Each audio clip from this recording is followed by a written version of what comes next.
Hi everyone and welcome back to our channel. Today's video will be discussing a very sensitive topic, so we're going to do a quick disclaimer that we want the comment section to remain respectful and to please remember that Chinese people in this instance were victimized brutally by Imperial Japan.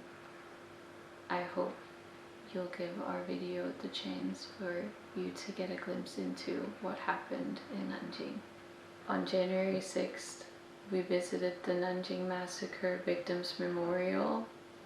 This museum was built in response to Japan in 1982 starting to rewrite their textbooks about what happened during the occupation of China, and more specifically Nanjing. We want to tell the real story of what happened in Nanjing through a visit to the museum. I hope you'll watch this video to the end.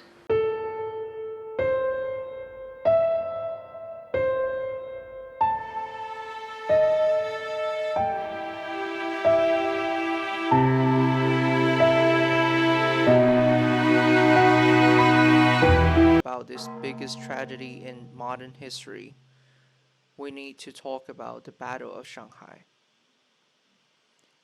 July the 7th, 1937. Japan started full-scale invasion towards China. At the same time, Japan already occupied northeastern China for almost 6 years. August the 13th, Japanese opened the second front in Shanghai, trying to threat the capital Nanjing to submit China. The Chinese army fought back. Most soldiers are willing to sacrifice for their motherland, but due to the big gap of weaponry and equipment, they lost and retreated. Japanese occupied Shanghai on November the 12th. Then, 200,000 Japanese soldiers were getting close to the heart of the country. This is where the nightmare started.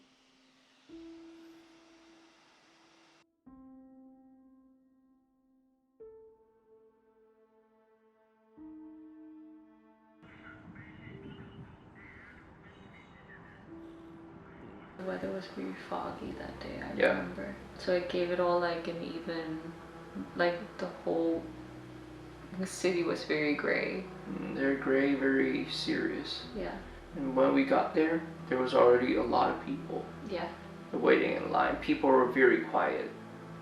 Yeah. You see the statue, family ruined, and it's already a very heart-wrenching thing because you know that it's like you're there, you're gonna see how real it is, and you're gonna be confronted with the worst side of war possible.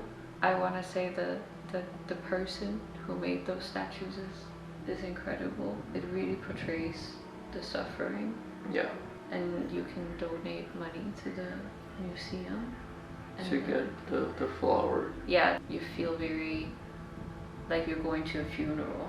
It feels exactly the same as that feeling, for me at least.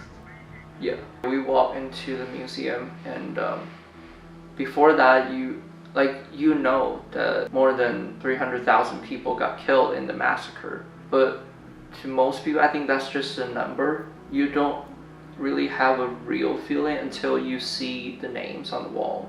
There's so many of them. Yeah, the museum just makes it like very understandable. They managed to portray it, and I think that's incredibly talented to all the people involved. They did a very, very good job. Yeah, and then we walk into the portrait room. All the survivors' portrait on the wall, and there's a lot of names. And people have died. So it became very real. They're just ordinary people like you and me. Yeah. They have people they love, and yeah.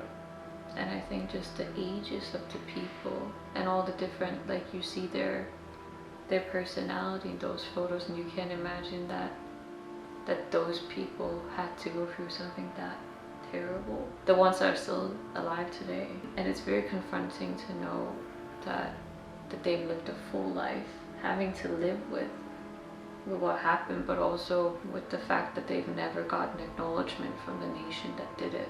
And I guess it's hard for people who survive. A lot of people have the survivors like guilt. I can't imagine how they deal with it. Then we entered the history part of the memorial. The Japanese started attacking Shanghai in August. Their planes can just bomb Nanjing because Nanjing is very close to Shanghai. Before the massacre, Nanjing citizens already suffered a lot. Yeah, a lot of people died because Nanjing back then was the capital of China. So it was the #1 target. For foreigners watching, it's very important to understand like Nanjing is a very important historical city. It was the last place, like it's the place of Ming Dynasty. So Japanese choosing to be so brutal in this city specifically that there was a goal of destroying the identity of China. Like they try to submit you Yeah. by killing your people. Yeah. So you were scared. You would surrender. Yeah, they wanted to break China. Yeah. And they also want to create a myth that Japanese army couldn't be defeated. Yeah. But I think some of the things I noticed in this section was the fact that the Japanese army made postcards. Like the destruction, they took pictures of it and turned it into postcards. And that just seems, for any normal person, that is unfathomable. That's Yeah. what you're excited to send home to your loved ones. Yeah, I feel very sick because, normally people or countries who have done this would try to hide it. Yeah, cover it up. Yeah, would try to tell their citizens, oh, we're doing the good thing, we're not doing this and that. But the Imperial Japanese government was not even trying to hide it. They were promoting Very proud of it. Yeah. I think one thing that shows it, so Japan today claims that it was peaceful. I can't imagine how insulting that is for any Chinese person to hear. It makes me physically so angry and so upset to hear that. And I think seeing the Osaka newspaper also using like that word. You're not. Yeah, that you would call people a slur if it's so peaceful. Like the picture of the old man holding a little kid. It makes you, seeing the coffins, the pictures of rows and rows of coffins with little kids in them, adults, women. There was no one that was spared in this. On December the 10th, and Japanese start attacking Nanjing, and Chinese army are very brave. They fought back and Japanese couldn't get into the city. But then Chiang Kai-shek gave the order. They said they should retreat. Like if you want to give order to retreat, you should give it earlier.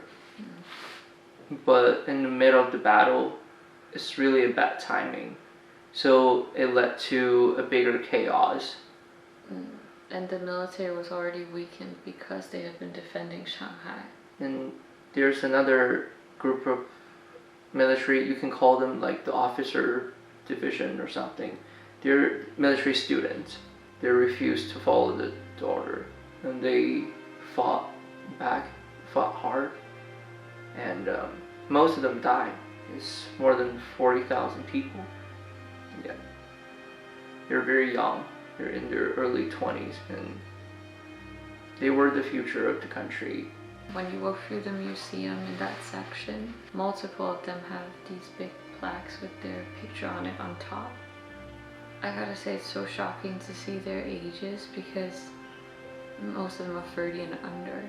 Yeah. And their life was cut short for something so cruel. I admire those people a lot for fighting for their country like that.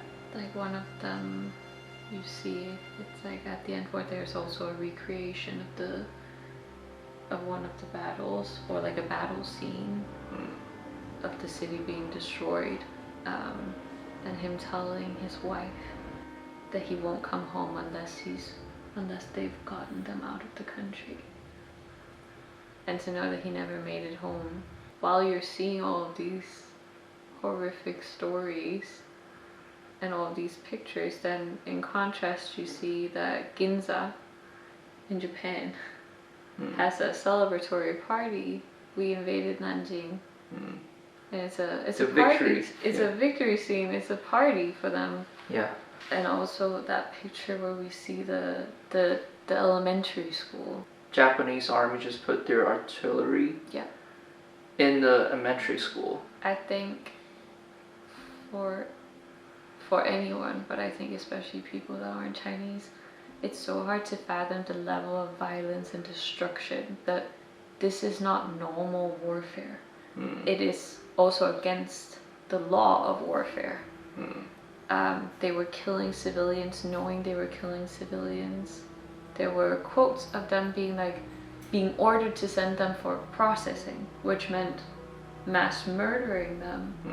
There were so many bodies that they were saying that they had issues finding anywhere to put the dead. And I really, really hope people can understand that that is not common in war. This is not the norm in any shape or way. There's a reason why the Japanese war crimes are war crimes. And it's genocide. Yeah. And they destroyed 1/3 of the whole city. They burnt it down, not because of bombing, No. but because they decided to loot, rape, burn their way through the city. I think just seeing the number, 20,000 rapes happened in a month. And again, this is not soldiers get out of control. They got clear order from their commander. Like it was a game. Yeah. Let's test out our swords, our weapons on kids, on women, on men. Yeah. There's no humanity in this. And I think something that really, really cements it, because I think a defense that they might use for what they did is like, soldiers were hiding in the city. They were trying to look like locals or like civilians. So they had a test. 5 tests you had to pass. It was, if you had a shaven head, you would be executed. If you had calluses on your hands, executed. If you had calluses on your shoulders, executed. If you had imprint on your head from wearing a hat, executed. If you were wearing a sweatshirt, you'd be executed. But a farmer would have that. A shaved head. Anyone could have shaved head. Like, for goodness sake, people that do laundry too often will have calluses on their hands. Yeah. That was just an excuse. Yeah, to kill as many people as possible. Yeah. It's also documented by multiple foreigners that were living there at the time. The professor who wrote about his students showing up having been used as stabbing practice. It's unfathomable to have seen it. So something about the museum that we weren't aware of before we got there is the museum is built on top of one of the mass graves. Yeah, the 10,000 body pit. There's a person standing by it with like a uniform, like a worker from the museum, and there's like a sign that you cannot take pictures or videos of it. And we just saw the bones. Yeah. Just laying there. Like so many. Like having been thrown in there. You can tell it's not a burial, a normal one. It felt like the air got punched out of you, kind of. Like you feel so shocked by it. So I took a step back from it, and then I'm looking down on the floor and there's glass paneling. And that was the moment where I realized, like, this whole time we've been on top of those victims. Like, some of those people I'm seeing pictures of on the wall, I'm probably looking at them right now. It was very mentally hard to comprehend that. The whole memorial is like a massive funeral ceremony for them. And in the corner of the same room, like the far back corner, you have the area for the primarily female victims. I guess foreigners have most often heard this event described as the rape of Nanjing. I don't know how Chinese people feel about that name. If you are a foreigner, I would call it what Chinese people call it, which is the Nanjing Massacre. Yeah. Because it wasn't only rape that happened. You see a video of one of the women who was victimized, who's an elderly lady, talking about it, and the pictures on the wall. Yeah, the suffering those people went through it. Yeah. And also, I think to a lot of people, like 300,000 is still just a number. But you gotta know, it's that type of horrible tragedy repeated 300,000 times. Mm-hmm. Yeah, in a few weeks. And I think the story of the Nanjing Massacre is so much more important even right now, because the world is rattling again. Yeah. So there's a whole section of the museum that talks about the foreigners that were in the city, both the ones that documented, but also that there was a few that helped try to save as many as they could. I think they're the bravest people. Mm.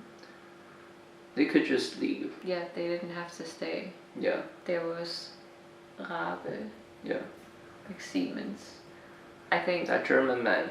Yeah, I was very surprised because I had never heard about this. Like the picture of him was the only tiny chuckle that came out of me and Jiayi when we were there at the business hours. But yeah, he's very famous here. He saved more than 200,000 people's lives. Yeah. And his diary proved a lot of war crimes with Japanese. So he's a great man, and he saved a lot of people's lives. I feel very grateful because they don't have to do that. And then I gotta say, I didn't know this until very recently. A Dane was in Nanjing, yeah. And him and a German man together attempted to save quite a few people as well, and did save several people by fraudulently pretending like they owned a factory. It was actually Asia's best cement factory at the time. Yeah. By putting a Nazi flag and the Danish flag outside. Yeah. And they succeeded in tricking. Yeah, the German guy was the client of the factory, and they hired the Danish guy kind of as a security guy. Yeah. Sort of. To pretend that this factory was owned by German and Danish people. So that's the great, like, bravest move. I gotta say, I can't imagine, like, the Danish guy painted an enormous Danish flag to put outside. Yeah. And him and I are from the same region of Denmark, and I've never heard about him my whole life. My mom also commented on it because there was a documentary made about him last year, and for most Danes, that's the first time they had ever heard about the story of Nanjing. Yeah. Yeah, I can't understand why Denmark doesn't teach about it. I don't agree that we shouldn't learn about it. I think it's an important part of understanding the world and understanding each other is what happened in that war. It's understandable that of course we focus more on the European part because that's what we were involved in, but it doesn't mean that you shouldn't educate people on what happened elsewhere in the same war. I found that very wholesome, that those heroes, those brave people, after the war they never bragged about it. They never bragged about how many people they saved. I mean, I think all of us would hope that we would be brave enough to do something. Yeah. But I don't think any of us can really say how we would react. It's impossible to know. I'll say that section was at least a little bit of light, because at least you see that there are people that will step up. Yeah. For their own morals, for human life. Where it doesn't matter that you're not from the same nation. And then they talk about the burying of the bodies, the aftermath of Nanjing after the massacre. And 1/3 of the city got completely destroyed. So of course people need to rebuild, people need to bury the corpse. Yeah, and I think the magnitude of this is something even I couldn't fathom when I learned it. It lasted for almost a year. They were burying bodies. There's a Huizu imam that talks about how they were burying people for 3 months. There was a lot of kids that didn't have a place to go. They didn't have parents anymore.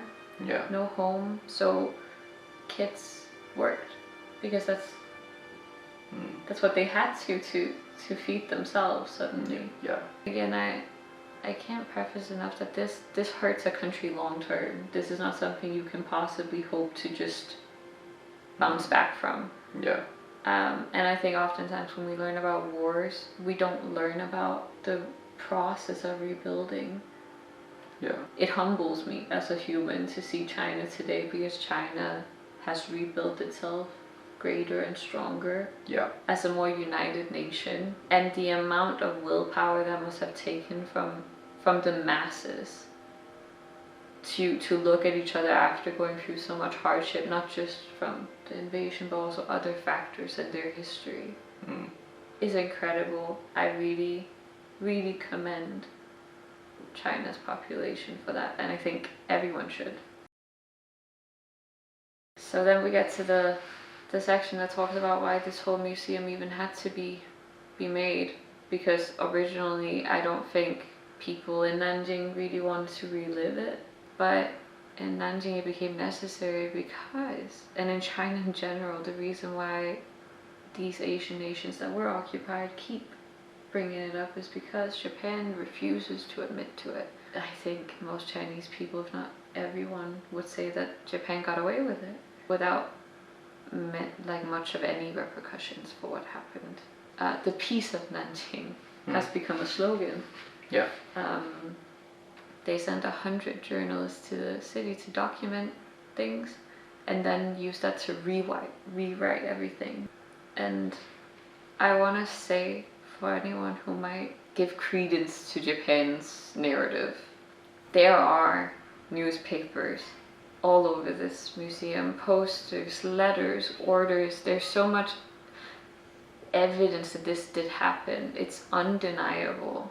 And the fact that Japan has chosen to systematically delete it, rewrite it, they banned any mentions of the reality. Diaries, the photos, all have disappeared. I think a very good example, and actually I gotta say I'm surprised, the guy in America that suddenly found himself in possession of pictures from the war, not the massacre in Nanjing. I think his was maybe Shanghai. I actually respect that he understood what he had in his hands. He said himself he wasn't willing to sell this to Japanese people or anyone else that was involved in that direction, because he knew that they would get rid of it. They'll be destroyed. Yeah. Because the Japanese government really doesn't want these pictures out there. Yeah. But many Japanese soldiers did keep photo albums. A lot of those images in the museum of people taking quote-unquote funny photos on top of mass graves, on top of a mountain of corpse. Yeah. And people are laughing.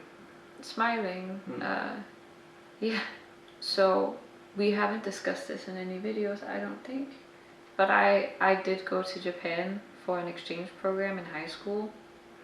And I gotta say, I was surprised. I knew about Japanese history, but I didn't know their stance on the Second World War. I was a kid myself. I was 16 when I went.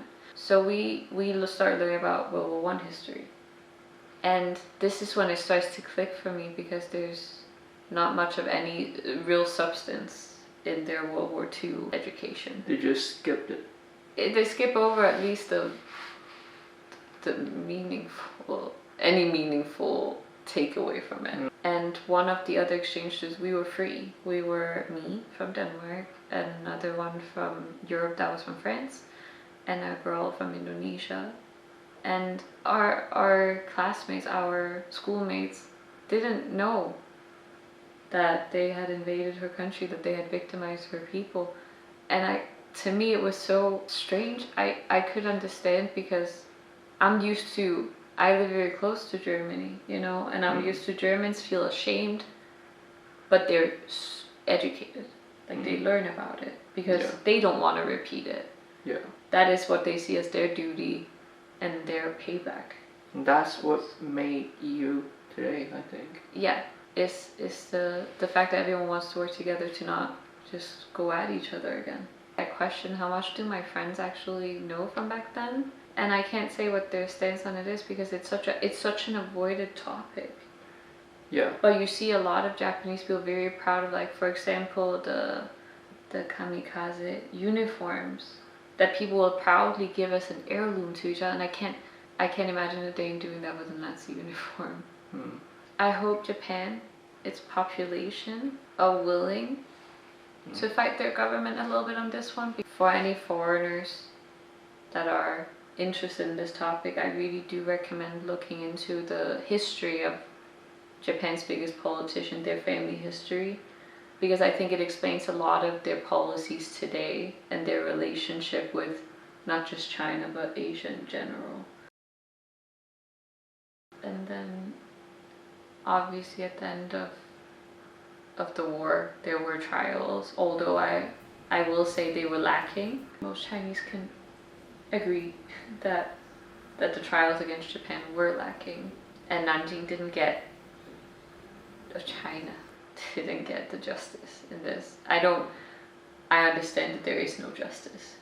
Like, you cannot equal the score in this. You cannot make people feel better. So I think it's underplayed how involved the royalty of Japan was. It's often mentioned that it was a military dictatorship. Prince Yasuhiko gave orders during the war. Yeah. And got away scot-free because he was royalty. I'm just saying that multiple countries got rid of their royalty after World War One. One of the countries that is the most responsible gets to keep all of theirs without any of them receiving proper punishment. Because then they became a useful tool to against communism. You need someone that can control the area, essentially, or someone who can be your ally in doing so. Yeah. We have Matsui Iwane and Tani Hisao.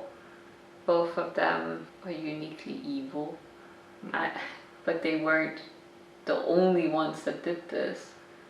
No. Playing a game of, like, who can kill the most people. Yeah. Or the general that made one of his subordinates try out his sword on 7 prisoners in one swing. How many heads could he chop off? That is not normal. That is someone who feels joyous in this type of situation because it gives them power. And they should have all been held responsible in some sense. They're probably the most extreme, like, supremacists in the world. They don't see other human equal. Yeah. Yeah. And I want to say there were 2 trials for the war criminals in Japan.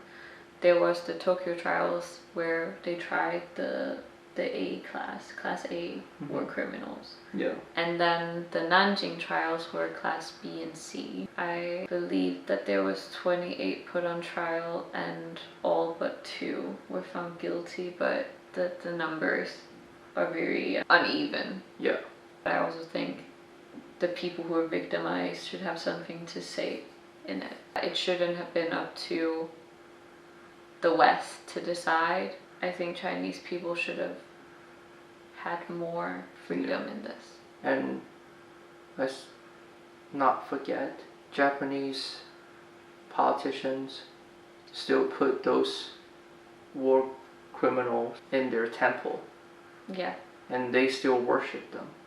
Yeah, and there's multiple temples all over the country that have war criminals' names on them.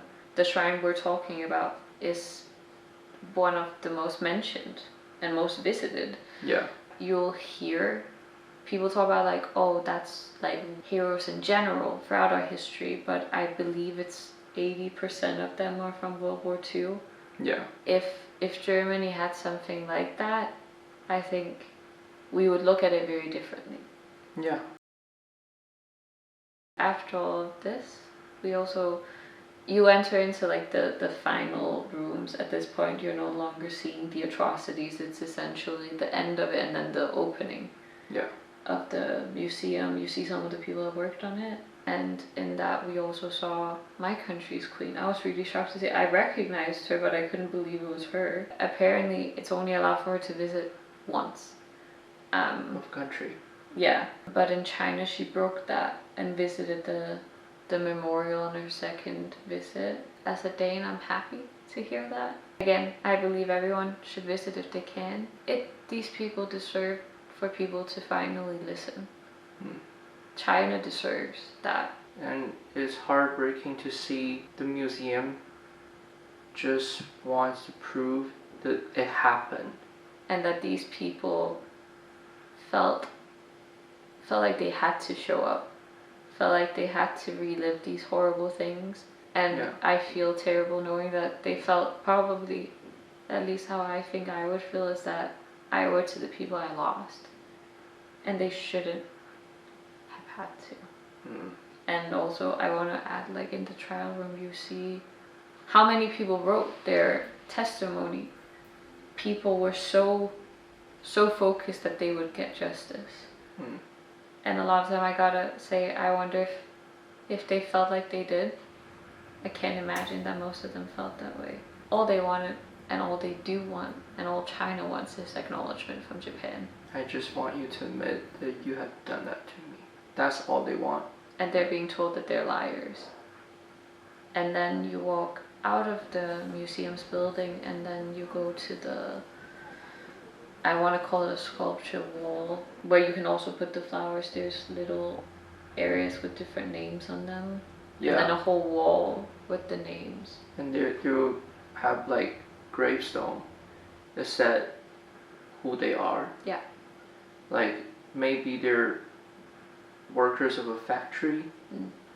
They're Navy soldiers. And again, that contributes to the pain of it, because they were put in these mass graves. There's no way to you never get to bury the ones you loved, the ones you lost. And multiple of them were buried alive. But yeah, it was a very tough place to go to. But I'm happy we went. Yeah. And again, I hope that this can be someone's first time hearing this, and maybe this makes them look into it. Yeah. That it makes people talk, even if it's just one person. Yeah. Yeah. And then we walk out of the memorial, and we saw a statue of a woman holding a child and a bird. Yeah, I think she's supposed to symbolize like the symbol of peace. Yeah, like we need to know that this happened, and we want them to rest in peace. Yeah, and we want to prevent this from happening again. Yeah, so on our vlog we got comments, because we mentioned that we would make a separate video about this. And the comments, I gotta say, I was surprised, because some people said like, oh, thank you for visiting, thumbs up for having visited. Like, they were so nice, and we really appreciate it. I really appreciated it. I also just don't think that Chinese people should have to thank me or any foreigner for visiting. I think anyone who's a person should have respect for what happened, respect for the victims, respect for the loss, sympathy. In Danish we would call it medmenneskelighed, like with human, like that you and I are both human, so of course I feel for you that you've gone through this. Like, of course I should feel that. And I wish that Chinese people could expect it. I think it put it into perspective, the privilege I have as a Dane, because I would never have to feel this way. I would never have to doubt that people would feel sympathy for my people's loss. It makes me upset for people here that you can't be certain that people will feel like that for your people. I talked to my family about it, and they were also incredibly sad that's because how we're people, oftentimes being ignored. Yeah, or being our minimized, voice or you're being heard. painted as the bad one. Yeah, but I think we should believe and respect the power of humanity. I also think you should demand that that's how people should feel. Like if someone doesn't feel like that, that's not acceptable from them. So I have some American friends, and when I was telling them about this, one of them actually sent me a message yesterday being like, when me and my husband come to China to visit you, we're definitely going to Nanjing to see the memorial. Because for them, they feel upset that they didn't learn it. They were pretty much taught as if the war in Asia started when Pearl Harbor was bombed, and that's offensive to anyone. Yeah. Like, that's not their fault for not knowing, but it's frustrating. I think everyone has a tendency to portray history in the way that favors them or the way that affects them only, and then everything else becomes a side. But I think the fact that such a big war with such grave atrocities of two countries that are very important, Japan and China, have very big meanings in the world economy consistently. Yeah. So how could we not know? Yeah. That frustrates me. I think the people, on average, the knowledge level doesn't match the current world. It doesn't. And I know you can't learn everything. Yeah. Of course not. But we could do better. We should strive to do better. Yeah. I think that's what makes us human. Like, we are taught a lot of details about World War II in Europe. How Germany invaded Poland.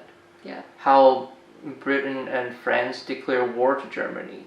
How Germany attacked Soviet Union and how they fought back. Like, the whole, it's very complete. Yeah. And that's the thing I gotta say, my country lacks.